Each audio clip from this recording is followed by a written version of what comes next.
Hey guys, welcome to my review of days 18 to 24 of the 2022 LEGO Star Wars Advent Calendar. This is the fourth and last part of this short Advent Calendar series, and it's Christmas Eve today. Yay, I'm super happy and excited. Let's get started.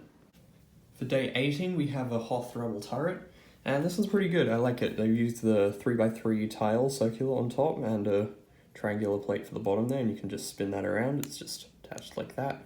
So there is a little gap between that, which is probably my least favorite part, but it's nothing to properly note as a bad thing about this, it's like literally nothing. And I have two things to compare this to. We've got the large version from the 2015 or 2016, I forgot, Hoth Attack, and it's pretty good recreation of it. Obviously not perfect, but it's pretty good. I like it. And then there's also the 2016 Advent Calendar build of the same thing. I definitely like the new one more. This one's really just small and it has more ground, I guess, but this one just looks more aesthetically pleasing, I guess. I don't know. Day 19 was a cute little Hoth ATST. I really like the build for this one. You can definitely tell it's an ATST, even though it's such a small build. And it's got that little bit of snow underneath to keep it standing, and you can position the leg forward to make it look like it's walking, which I think is really cool. And then it's got a few blaster pieces around there. And just to show you what it's supposed to look like, here's the actual Hoth ATST. So yeah, they've got different guns on either side because that's what it is. Although I don't really understand the usage of the roller skate piece when it's like a missile launcher like that. I don't know, but yeah, it's pretty cool. Day 20 was this other Hoth Rebel turret, and it's got a nice few dish pieces in there to create that good look. And uses a battle droid torso in there for the main part of the structure. And I like the use of the lever piece on the back, so you can have like a figure standing behind this, get that in their hand. So that's pretty cool. Day 21 was Hoth Luke returning from the Microfighter dual pack from last year.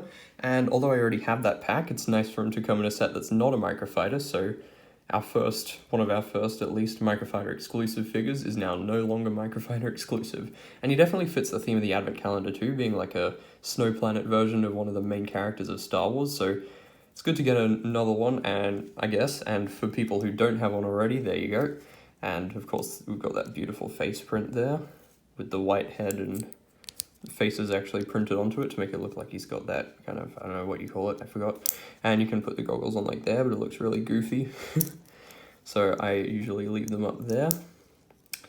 And for day 22, we have the Wampa Cave. Now this is probably the biggest build in the Advent Calendar just because of all the large pieces. And it's really good, I think. It's got these nice icicles and the bone there, and these two studs there, which you can attach Luke to have him hanging from the top of the cave. I don't know, I just think this is a really cool build. Definitely a good idea to include in an Advent Calendar. And good for people like me who didn't get one of the original Hoth Wampa Cave sets. And now we have what is definitely one of the best days of this whole Advent Calendar, obviously, the Santa GONK droid. This thing is beautiful. I love the design for it, having like the black boots and the Santa hat with the dome piece and stuff, and the little white ball on top, and the beard too is awesome. But and it's got the two studs for the legs and these pieces for the feet, which is really good. And it has these 1x3 tiles on the side, which I've been wanting on GONK droids for ages, just so that they look much more accurate with that kind of coming out and back in shape on the side that they've never done in LEGO before, except sort of with Gonky from the Bad Batch shuttle having just a 1x2 tile like kind of here. But that wasn't good enough. This is the best GONK droid I think we've ever gotten. Shame that it's a Christmas one and not a normal one. And I thought, when I heard we were getting a new GONK droid, an Imperial GONK droid in the TIE Bomber, I was like, awesome, we can get a new GONK droid with this fully revised design with the 1x3 tiles and stuff. But no, you know what they did? They gave it a brick there like they did for the Snow GONK droid, so the legs are 3 plates high instead of 2, so it looks too tall. And then they use pieces for these that have clips on them or something, so they're like, so they can't sit on studs properly like some of the older GONK droids. And they didn't give it these tiles on the side either, so because they've got the Imperial crate there. And it's just so annoying. You went through all of these revisions to finally make the perfect design for a GONK droid, and you only make a Christmas one, and the first thing you do afterwards is go back to all the bad versions. Like, seriously? But So, but that's a complaint for the Tie Bomber, not for this. This is beautiful. I love it. And another annoying thing that I noticed about this is that if you remove the hat and you remove the beard, guess what this is?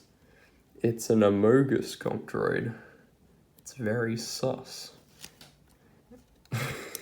Why am I making Among Us jokes? It's not even funny in the slightest anymore. Official Lego Amogus Gonk droid, guys. Wow.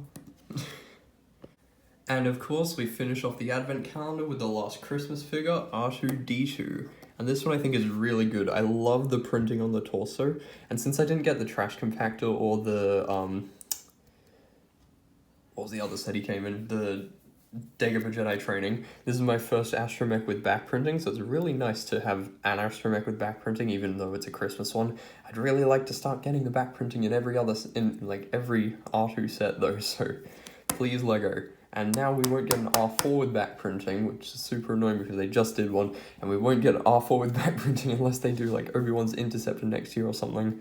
I hope they do something like that. Anyway, as you can see, he's got the 3PO design on there. And dome's a bit tilted, that's a shame, but whatever, that's like normal for R2-D2 figures. Goes super well with 3PO, having R2 on his sweater, awesome duo here of Christmas sweaters. And yeah, that's it. And that's the 2022 Advent Calendar. There we go, that's all the builds. I'm really happy with this one. We've got some awesome builds, like the Droid Tri-Fighter and the Babat Shuttle and the Wampa Cave. A couple of bad ones like this in particular. Got some not so super fun builds, but good nonetheless. Some nice Hoth stuffed for fights and Republic and Separatist stuff, and Tatooine stuff. And the Christmas figures were amazing. We've got the nice R2 and 3PO duo with Christmas sweaters of each other that looks awesome. We've got Hoth Luke returning. We've got a Santa Gonk droid or a Amogus Gonk droid, depending on how you look at it. And my favourite Christmas figure of all time, Beach Vader with the singlet, only relatable Christmas figure for Aussies, and I love the sandcastle with the volleyball as well.